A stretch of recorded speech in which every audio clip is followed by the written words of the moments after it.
Fala galera, sou o professor Enos e dando continuidade aos nossos assuntos de óptica e incrementando um pouco mais agora nessa aula 2, visto do que a gente viu na aula 1, vamos aprofundar um pouco mais em alguns fenômenos da óptica e um deles é a reflexão.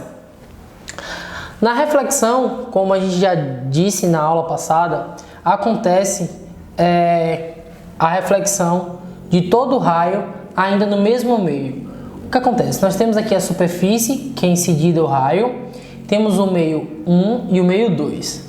Nós podemos observar, como na ilustração, que todo o raio que é incidido na superfície, ele é refletido no mesmo meio.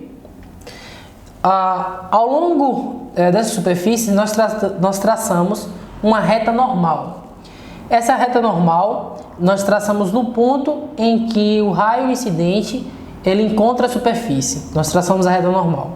O ângulo que o raio faz com a reta normal é conhecido como o meu ângulo incidente. O ângulo que a minha reta de reflexão, o meu raio de reflexão faz com a normal é o meu ângulo de reflexão.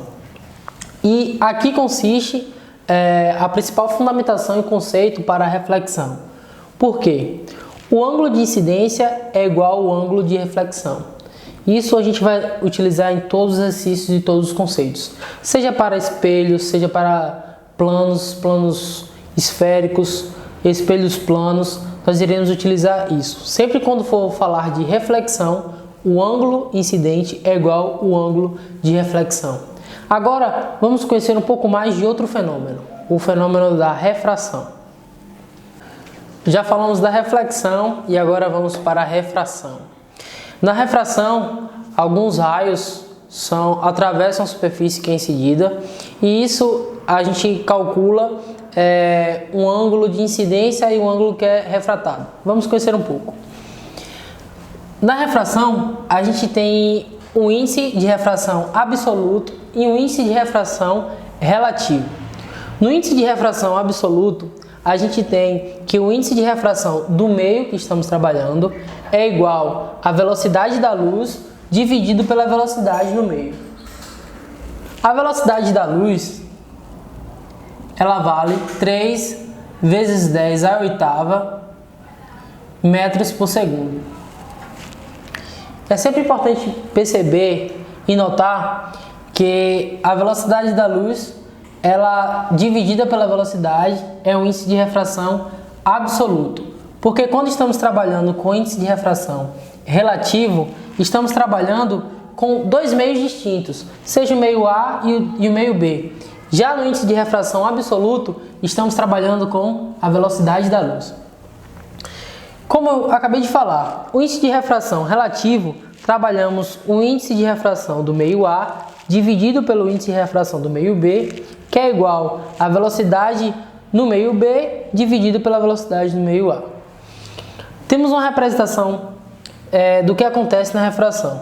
Assim como na reflexão, em que traçamos uma reta normal no ponto que é incidido, onde tem um raio de incidência, nós traçamos uma reta normal e o ângulo que esse raio de incidência ele faz com a reta normal é chamado de ângulo de incidência. Tal como o raio que é refratado, junto com a reta normal, se forma o ângulo de refratado. O ângulo refratado e o ângulo de incidência. Sempre esses ângulos estão relacionados com a reta normal que nós traçamos. Continuando ainda a abordagem sobre a refração, temos alguns conceitos que são importantes. Um deles é a lei de Snell. O que diz a lei de Snell? Diz que o índice de refração do meio 1 vezes o seno do ângulo incidente, θ1, é igual ao índice de refração do meio 2 vezes o seno do ângulo θ2, que é referente ao raio refratado, tá certo? Outro conceito importantíssimo é a respeito da reflexão total. O que acontece?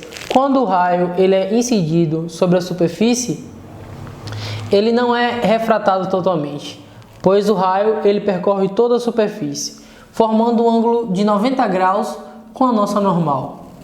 E o que acontece? Aplicando a nossa lei de Snell na reflexão total, nesse ângulo de 90 graus, ficamos da seguinte maneira: o índice de refração do meio 1 vezes o seno desse ângulo alfa, que como sabemos é o ângulo formado entre o raio incidente e a normal, é igual ao índice de refração do meio 2 vezes o seno de 90. O seno de 90 vale 1, ou seja, podemos reduzir ainda mais essa expressão. N1 vezes o seno de alfa é igual a N2. Podemos passar o N1 para o outro lado, continuando temos o seno de alfa é igual a N2 dividido por N1, que é igual a V2 sobre V1. Reformulando, o seno desse ângulo é igual ao índice de refração do meio 2 dividido pelo índice de refração do meio 1, que é igual à velocidade de 2 sobre a velocidade do meio 1. E assim terminamos essa aula 2, revise os conteúdos. Na aula seguinte nós iremos aprender a resolver alguns exercícios associados à reflexão e à refração e alguns conceitos da óptica.